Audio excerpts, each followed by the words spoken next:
今天我们得了忧郁，如果今天我们得了这个无法根治的一个病，我们能够来行功立德吗？所以父母亲的恩德，生育养育之恩。所以我们安东道场今年6大目标，第一个就是落实孝经，背诵百孝经。天地众孝，孝当先。一个孝字全家安。孝顺能生孝顺子，孝顺子弟必明贤。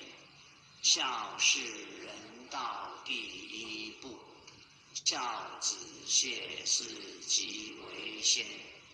孝是人类的根本，自古忠臣多孝子，精选贤臣几孝廉。一个懂得孝顺的人有福啦。所以孝道贵顺无他妙，孝还得要加个顺。所以感恩父母亲把我们生育养育之恩。好，第6，感恩国家的教育，家庭的教育，道场的教育。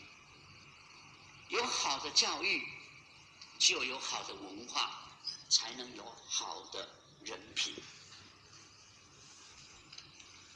尤其父母亲有修道，耳濡目染，成为孩子的一个榜样，还把儿女带到道场来，从1岁、2岁、3岁开始，每次你在叩首，这些小儿女一样会一叩再叩3叩，耳濡目染，这都是好的一个教育。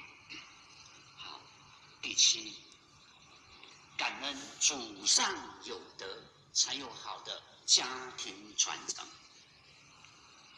那么祖上有德，我们目前安东道场有3代、4代，甚至有5代，代代相传修道家庭，有好的这个传承，那么就祖上有德所传承的，记住了这个修道的一切、办道的一切根基，这是何等的不容易。第8，最后一个，感恩有好的工作，创造好的人脉，好的人品，好的教育，当然有好的工作，但是最重要祖上有德，最重要有道可求可修可办，这才是更重要的。那么我们回想这8大能量力，各位，我们今天要坐在这里，我们今天要能够行功立德，最重要上天的恩赐把我们包装的这么完整。如果我们长得残缺不全，如果我们长得忧郁不决，如果我们长得不成人样不成人形，各位你要如何去行功立德？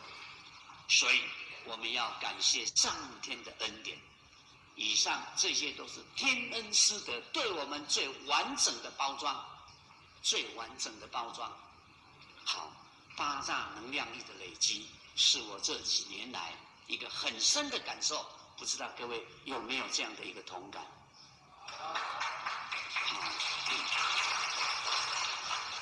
易经上有讲，天行健，金子以自强不息；地势坤，金子以厚德载物。天